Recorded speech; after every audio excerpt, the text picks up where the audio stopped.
వాడు నీవే, ఓదార్చిన వాడు నీవే. అందరూ చెప్తారా?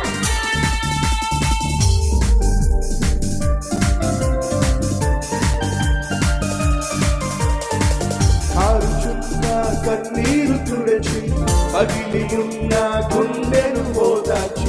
కారుచున్న కన్నీరు తుడచి, పగిలి ఉన్న మరోసారి కారుచున్న కన్నీరు తుడచి, పగిలి ఉన్న గుండెను ఓదార్చి.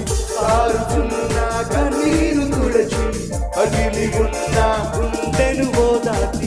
ఆదరించిన స్నేహితుడా, నన్ను ఓదార్చిన నాయకుడా. ఆదరించిన స్నేహితుడా, నన్ను ఓదార్చిన నాయకుడా. నన్ను ఓదార్చిన నాయకుడా, స్నేహితుడా.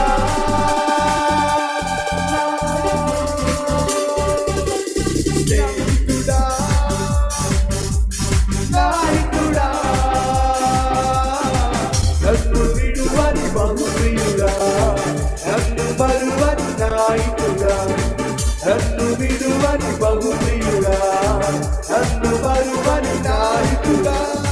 కీర్తన 50:15 ఏమిటి? కీర్తన 50:15 ఆపత్కాలమున నీవు నన్ను గూర్చి మొరపెట్టావు, నేను నిన్ను విడిపిస్తా.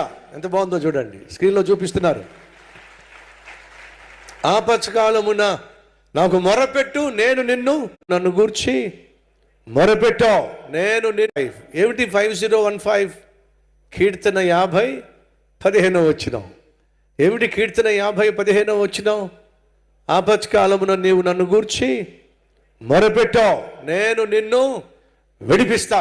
ఎంత బాగుందో చూడండి, స్క్రీన్లో చూపిస్తున్నారు. ఆపత్కాలమున నాకు మొరపెట్టు, నేను నిన్ను విడిపిస్తా. 50:15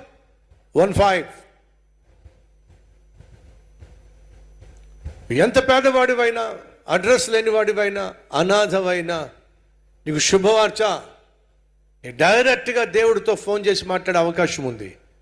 ఆ ఫోన్ నెంబర్ ఏమిటాయంటే కీర్తన 50:15. నువ్వు ఆపదలో ఉన్నప్పుడు ఫోన్ చేయి, ఆపదలో ఉన్నప్పుడు దేవుడితో మాట్లాడు, దేవుడు జవాబు ఇస్తాడు. కానీ సైతాన్ ఏం చేస్తాడో తెలుసా? తెలివిగా మాట్లాడకుండా చేసే ప్రయత్నం చేస్తాడు. ఏమిటా మాట్లాడడం? ప్రార్థన.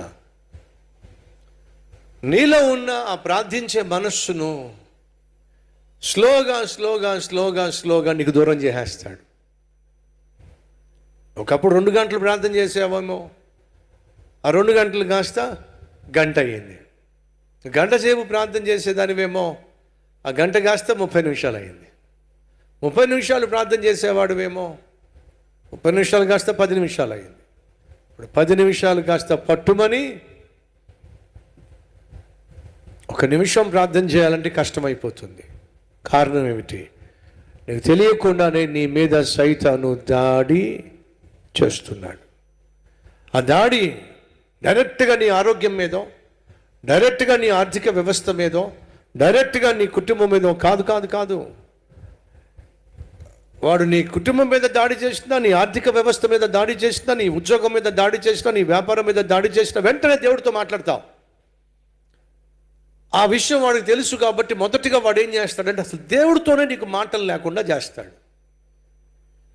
ఎప్పుడైతే దేవుడితోనే నీకు మాటలు లేకుండా చేశాడో, అంటే ప్రార్థనా జీవితాన్ని కట్ చేసి పడేశాడో, అప్పుడు వాడి పని సులభం అయిపోతుంది.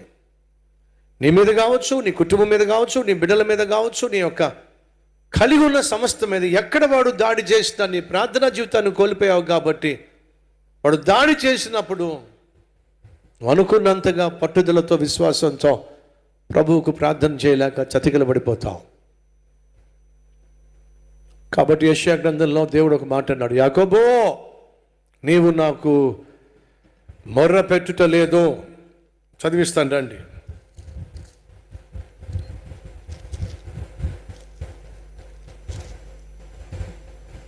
43వ అధ్యాయము యెషయా గ్రంథం 22వ వచనం.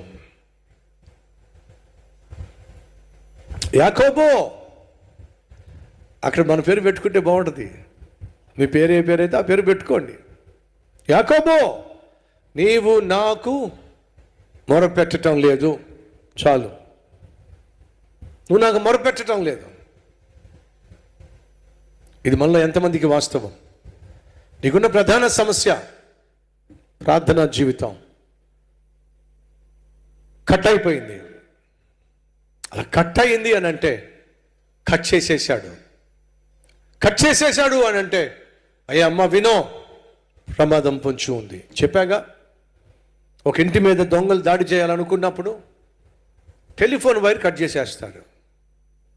ఇప్పుడు నీ ప్రార్థనా జీవితాన్ని సైతానికి కట్ చేశాడంటే ఏం చేయబోతున్నాడు? వాడు దాడి చేయబోతున్నాడు కాబట్టి కట్ చేశాడు. జాగ్రత్త పడితే మంచిది.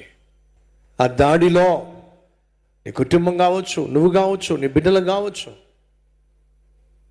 నువ్వు కలిగి ఉన్నది ఏది కూడా సైతాను నాశనం చేయక మునిపే ప్రార్థనా జీవితాన్ని జాగ్రత్త పరుచుకుంటే క్షేమాన్ని, భద్రతను కలిగి ఉంటాం.